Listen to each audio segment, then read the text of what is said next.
कैसे हैं बच्चों? थोड़ी देर में हम लोग मिल रहे हैं क्लास के हिसाब से। लेट के लिए आपको क्षमा चाहेंगे। आज हमारा चैप्टर है सीरीज़ के फूल, जो कि आचार्य हजारी प्रसाद द्विवेदी जी ने लिखा है। जैसा कि आप ब्लैक बोर्ड पर देख सकते हैं, हजारी प्रसाद द्विवेदी बहुत ही सुप्रसिद्ध रचनाकार हैं, बहुत ही अच्छे कवि हैं। उन्होंने इस पाठ को लिखा है सीरीज़ के फूल, जो कि ललित निबंध के रूप में है। ये पाठ आपको बोर्ड में लिखा हुआ है, आप ध्यान से देखिए। प्राकृतिक और मानवीय वैभव से जुड़ा हुआ पाठ है। साथ ही साथ इस पाठ में जो आत्मबल होता है मनुष्य के भीतर, आत्मबल और प्रकृति के अंदर जो हमारा पूरा वायुमंडल है, इन दोनों की सार्थकता को भी सिद्ध करता है। बच्चों, लेखक ने यानी हजारी प्रसाद द्विवेदी जी ने सीरीज को अवधूत कहा है। अवधूत का मतलब होता है सन्यासी, और सन्यासी का जीवन कैसा होता है ये तो आप लोगों को पता ही है। तो बच्चों, हम थोड़ा सा लेखक के बारे में बताते चलें, हजारी प्रसाद द्विवेदी जी के बारे में। इनका जन्म हुआ था 1907 आरत दुबे का छपरा, जो कि बलिया में है, उत्तर प्रदेश में। इनकी प्रमुख रचनाएं अशोक के फूल, कल्पलता, विचार और वितर्क, कुटज, विचार प्रवाह, आलोक पर्व, कल्पलता, प्राचीन भारत के कलात्मक विनोद, ये इनका निबंध संग्रह है। बाणभट्ट की आत्मकथा, चारू चंद्रलेख, पुनर्नवा, अनामदास का पोथा, ये इनका उपन्यास है। सूर साहित्य, कबीर, मध्यकालीन बोध का स्वरूप, नाथ संप्रदाय, कालिदास की लालित्य योजना, हिंदी साहित्य का आदिकाल, हिंदी साहित्य की भूमिका, हिंदी साहित्य, उद्भव और विकास, ये इनके आलोचना और साहित्य इतिहास हैं। संदेश रासक, पृथ्वीराज रासो, नाथ सिद्धों की बानियाँ, ये इनका ग्रंथ संपादन है। विश्व भारती, ये एक इनकी पत्रिका है जो कि शांति निकेतन से निकलती थी। बच्चों, इनको पुरस्कार और सम्मान भी मिला था। साहित्य अकादमी पुरस्कार किस पर मिला था? आलोक पर्व पर। भारत सरकार के द्वारा इन्हें पद्म भूषण पुरस्कार से भी सम्मानित किया गया। लखनऊ विश्वविद्यालय से डॉक्टर लिट की उपाधि भी इनको मिली थी। इनकी मृत्यु सन 1979 में दिल्ली में हुई थी।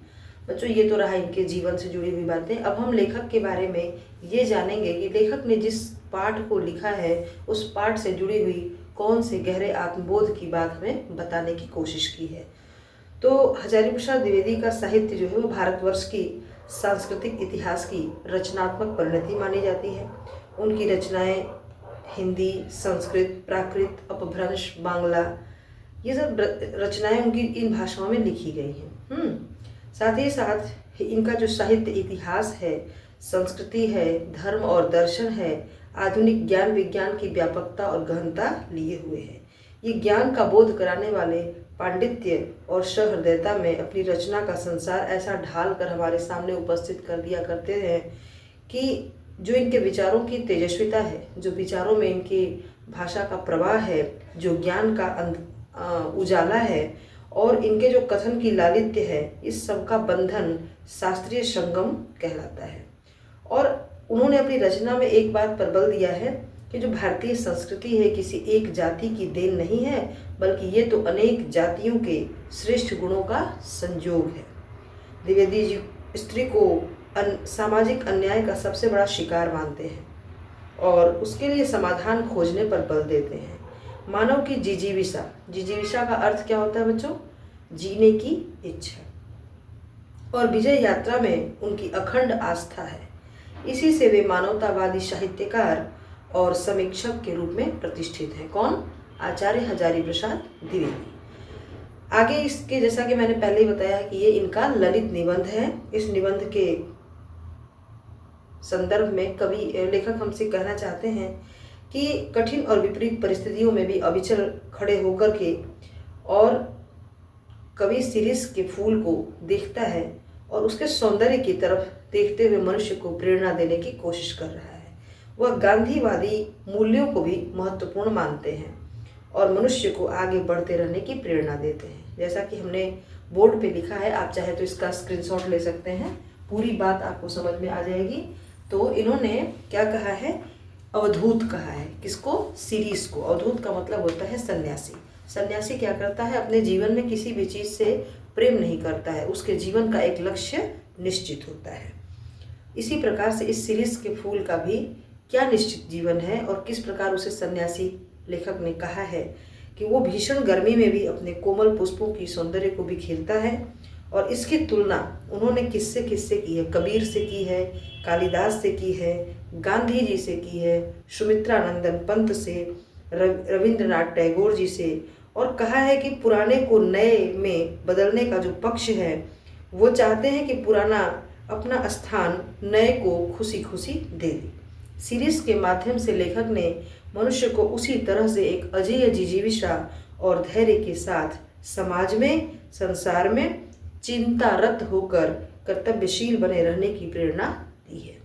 बच्चों, वैभव विलास के खोखलेपन के विरुद्ध हैं। हमारे जो आचार्य हजारी प्रसाद द्विवेदी हैं, उन्होंने कहा है कि जो वैभव और विलास है, जो जीवन का ऐश्वर्य है, वह केवल खोखला है और समस्त जो प्राकृतिक चीज़ें हैं, प्रकृति में जो हमें दिखाई देती हैं, वो और मानवीय वैभव है, जो मनुष्य के पास ऐश्वर्य है, उसमें रम जाना चाहते हैं। अब हम पूरे पाठ का संकलित संदर्भ आपको पढ़ाना चाहेंगे सारांश के रूप में, ताकि आप पाठ को समझिए। बच्चों, जो पाठ का मुख्य संदेश है वो इसमें क्या करने की बात कर रहे हैं कि पुरानी जो पीढ़ियां हैं वो अन्य सभी नएपन का स्वागत करने के पक्ष में हो जाए। वो अपने अंदर ये साहस भरे कि नई चीज़ों को अपना सकें। साथ ही साथ साहित्य और समाज में जो राजनीति है उनमें भी पुरानी और नई पीढ़ी के भीतर जो द्वंद्व है उनको भी संकलित करें, यानी उसको जानें और उसका हल निकालें। तो आते हैं हम अपने पूरे पाठ के सारांश की तरफ। थोड़ा समय लगेगा, लेकिन आप एकदम तैयार हो जाइए पूरे पाठ को समझने के लिए। एक एक लाइन को मैं किताब में पाठ के द्वारा तो नहीं पढ़ा रही हूँ, पर पाठ के निकले हुए जो मुख्य अंश हैं वो सारांश के रूप में आपको बताने की पूरी कोशिश करती हूँ। बच्चों, सीरीज का फूल एक ललित निबंध है, जैसा कि पहले ही बताया। तो लेखक ने इसको बाह्य यानी बाहरी कठोर परिस्थितियों में भी समदर्शी रहते हुए, समदर्शी का मतलब होता है समान रहते हुए, ऐसा कि हम सब कुछ समान देखते हों, धैर्यपूर्वक और कर्तव्यशील बने रहने के मूल्य को स्थापित करने की कोशिश की है। लेखक ने सभी फूलों के ऊपर सीरीज के फूल को रखा है उसकी श्रेष्ठता के कारण। उसने इस फूल में कोमलता और कठोरता का अनुभव भी किया है। सीरीज के फूल भीषण गर्मी में भी खिले रहते हैं। वैसे ये वर्ष के अधिकतर समय में खिले ही रहते हैं, लेकिन जब भीषण गर्मी होती है तो भी ये विपरीत परिस्थितियों में भी खिले रहते हैं और विपरीत परिस्थिति में जीने की जो कठोर और मस्त भावनाएं हैं व्यक्ति के अंदर, उसको प्रदर्शित करते हैं। लेखक के अनुसार ये कालजयी अवधूत की तरह अपने जीवन में अजेयता का मंत्र देते हैं कि कितनी भी परिस्थिति खराब क्यों न हो जाए, अपने जीवन में अजेय रहिए, विजयी होने की कोशिश करिए। सीरीज के फूल इतने मजबूत होते हैं कि नए नए फल फूल के आ जाने पर भी वे अपना स्थान छोड़ने को तैयार नहीं होते हैं। यहाँ पुरानी पीढ़ी और नई पीढ़ी की जो बात है ना, कवि उसी को बता रहे हैं कि उनके भीतर जो द्वंद्व होता है उनको भी लेखक ने संकेत में बताया है कि पुरानी पीढ़ी को स्वयं ही नई पीढ़ी के लिए जगह छोड़ देनी चाहिए, एक ही स्थान पर जमे रहना नहीं चाहिए। क्यों? क्योंकि जीवन में गतिशीलता जरूरी है। अगर हम अपने पुरानी पीढ़ी के अनुसार यानी पुरानी परंपराओं के अनुसार चलते रहें तो जीवन में क्या कोई नयापन आ सकता है? बिल्कुल नहीं। तो हमें नयापन लाने के लिए जो हमारे पुराने लोग हैं, लेखक उनसे ये कहना चाहता है कि उन्हें भी नए जीवन के लोगों को आने देना चाहिए, यानी उनको जगह भी देनी चाहिए। साथ ही साथ इस संघर्ष में और क्या क्या हो सकता है कि अगर गतिशीलता है यानी वृक्ष पे फल लगे हैं तो उनका झड़ना भी आवश्यक है। ऐसा लगता है कि जो काल देव हैं अर्थात जो देवता हैं समय के, वो सभी जीवों को निगलने के लिए तैयार बैठे हैं और जो प्राणधारा है सब जगह काल रूपी अग्नि के रूप में संघर्ष करती हुई चल रही है। इसी संघर्ष में गतिशीलता है मनुष्य की और अर्धमुखी होकर के वो भागता रहता है और उसी में अपने अस्तित्व को बचाने की कोशिश भी करता है। लेकिन जो लोग पुराने और खोखले विचारों में उलझे रहते हैं, पुरानी विचारधाराओं को ही लेकर चलते रहते हैं, वे कभी भी सम्मान प्राप्त नहीं कर पाते। यानी पुरानी परंपराओं को छोड़कर यदि हम आगे बढ़ने की कोशिश नहीं करेंगे, जिजीविषा नहीं रखेंगे, ललक नहीं रखेंगे, सीखने के लिए हम अपने अंदर उस भावना को जन्म ही नहीं देने देंगे, तो क्या हम नई पीढ़ी का सम्मान कर सकते हैं? नहीं कर पाएंगे, और ना ही हम अपने जीवन में कोई गतिशीलता ला पाएंगे। तो लेखक ने अपनी बातों को बड़े ही सुंदर तरीके से प्रस्तुत किया है कि जो लोग पुराने और खोखले विचारों को बदलते नहीं हैं, उसी में उलझते रहते हैं, वे कभी भी सम्मान प्राप्त नहीं करते। परिवर्तन तो प्रकृति का शाश्वत नियम है, यानी वो तो निरंतरता बनी हुई है, बदलता ही रहता है। तो उस बदले हुए प्रकृति के नियमों का हमें पालन करना चाहिए और परिवर्तनशील पर्यावरण में खुद के जीवन को भी थोड़ा परिवर्तित करना चाहिए। बढ़ते हैं थोड़े से और अगले पैराग्राफ की तरफ, जिसके सारांश को बताने की कोशिश कर रही हूँ बच्चों। लेखक ने हमें ये भी बताने की कोशिश की है कि जो वैज्ञानिक है ना, वैज्ञानिकों के अनुसार जो पेड़ पौधे हैं ये भी वायुमंडल का रस लेते हैं। जो शिरीष का फूल है ये एक अवधूत के समान, एक सन्यासी के समान मस्त होकर के अपने अस्तित्व को बनाए रखता है। कबीर, कालिदास, गांधी, ये लोग भी एक ऐसी महान विभूतियां हैं जिन्होंने समदर्शी होने के कारण, समदर्शी का मतलब क्या है? समाज में सबके प्रति समान भावना रखने के कारण फक्कड़पना कबीर के बारे में आप जानते हैं कि कबीर की भाषा भी सदोकड़ी थी और कबीर को फक्कड़ कवि कहा जाता था। क्यों? क्योंकि वो घूमते थे। तो फक्कड़पना यानी जो मस्ती है, उस मस्ती के कारण उनको अनासक्त योगी कहा जाता है। अनासक्त का विलोम क्या होता है? आप हमें लिख करके बताइएगा कमेंट में, अनासक्त का विलोम क्या होता है। आगे लेखक कहता है कि केवल ब्रह्मा, वेदव्यास, वाल्मीकि ही कवि हैं, क्योंकि केवल शब्द लिखना और तुकबंदी करना ही कवित्व नहीं होता है। आप बताइए कि अगर आपको कविता की रचना करने को दिया जाए तो क्या तुकबंदी के कारण आप एक अच्छी कविता की रचना कर पाएंगे? बिल्कुल नहीं। क्यों? क्योंकि कविताओं में भावनाएं होती हैं, कविताओं में शब्दों के एक अच्छे प्रयोग होते हैं, कविताएं आपके मर्म को छू जाती हैं भावना के कारण। तो लेखक अपनी बात को बताने का जो ढंग चुना है वो यही बता रहा है कि केवल शब्द लिख देने से, केवल तुकबंदी बना देने से, केवल लयबद्ध तरीके से लिख देने के कारण कोई कविता की रचना नहीं कर सकता। इसमें कवि ने एक अपनी बात और बताई।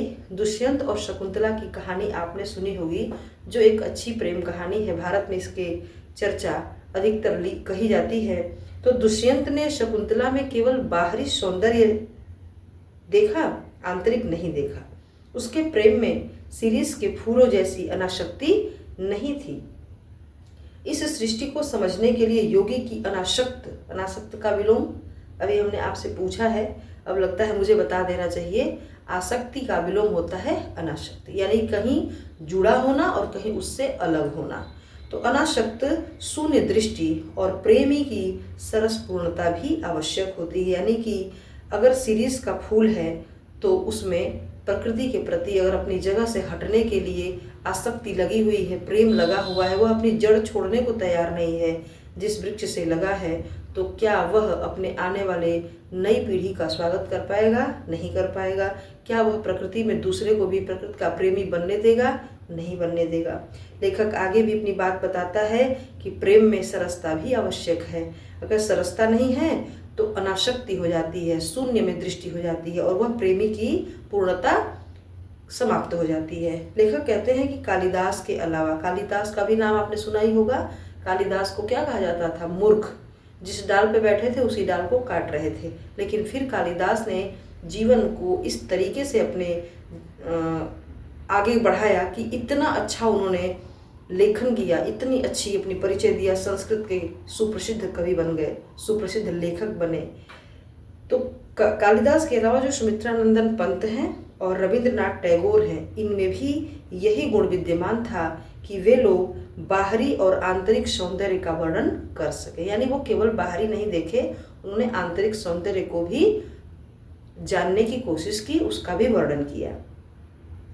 आगे जैसा कि हमने बोर्ड पे लिखा है, आत्मबल का मतलब क्या है? तो लेखक ने आत्मबल को सिद्ध करने वाले जो अवधूत हैं, यानी जो सन्यासी हैं, कौन? महात्मा गांधी, उन्हीं को याद किया है और याद करते हुए कहा है कि कैसे शिरीष और गांधी, शिरीष का फूल और महात्मा गांधी जी, ये दोनों विपरीत परिस्थितियों में भी अनासक्त रहते हुए, यानी उससे जुड़े नहीं रहे, फिर भी सरस बने रह सकते हैं। यदि आप इन चीज़ों में, इन परिस्थितियों में डूबे नहीं और डूब भी गए तो सरसता कैसे बना के चल रहे हैं? यही कारण है कि इन्हें अवधूत कहा जा रहा है। तो गांधी तो प्रतिकूल परिस्थितियों में अपने आत्मबल के सहारे अंग्रेजों से जीत गए। ठीक, उनके भीतर कौन सी शक्ति थी? अपनी आत्मशक्ति, जिसको कहा गया आत्मबल। शिरीष और गांधी दोनों ने वायुमंडल से रस खींचकर कोमलता और कठोरता को दिखाई, लेकिन आज वह अवधूत कहाँ है? ये एक प्रश्न है लेखक के द्वारा कि आज वह सन्यासी कहाँ हैं जो दोनों परिस्थितियों को संभाल सकें। कठिन परिस्थितियों में भी एक युद्ध की तरह भीतर बेशक युद्ध चल रहा हो, किंतु अपने आत्मबल पर संयम बनाए हुए और वायुमंडल पर भी संयम बनाए हुए आगे की चीज़ों को सही कर सके, अर्थात परिवर्तन कर सकें। तो बच्चों, हमारा ये पूरा पाठ समाप्त हुआ, जिसमें हमने आपको बताया कि पुरानी पीढ़ी और अन्य सभी नएपन जो नई पीढ़ियां आ रही हैं, उनका हमें स्वागत करने के लिए किस तरह के साहस की आवश्यकता है, यानी किस प्रकार का आत्मबल चाहिए। पाठ के साथ साथ एक चीज़ आपको बताते चलो, आप अपने किताब से पैराग्राफ देख लीजिएगा। जो आपको पढ़ने के बाद समझ में न आए, आप दोबारा प्रयास करिए उसको पढ़ने की। एक पैराग्राफ आप देखिए, मैं सोचता हूँ कि पुराने की यह अधिकतर लिप्सा क्यों नहीं समय रहते सावधान हो जाती। ये आपके किताब के पैराग्राफ में से इस यहाँ से लेकर के और आप लास्ट में जमे कि मरे यहाँ तक का पूरा पैराग्राफ देखिएगा। ये आपका मोस्ट इम्पोर्टेंट एक पैराग्राफ है जो पठित गद्यांश में है, जिसका परीक्षा में आने की संभवतः पूरी आशा है। तो हर बार की तरह एक बार हमारा फिर से आपके सामने एक छोटा सा प्रश्न कि पूरे इस गद्यांश का केंद्रीय भाव क्या हो सकता है। पहला प्रश्न है, पूरे गद्यांश का केंद्रीय भाव क्या हो सकता है, और दूसरा प्रश्न है कि पुराने फूल पत्तों को यह क्यों समझना आवश्यक है कि झड़ना निश्चित है। दोनों प्रश्न का उत्तर आप हमें देने की कोशिश कीजिए। ठीक है, थैंक यू, मिलते हैं अगले चैप्टर में। धन्यवाद।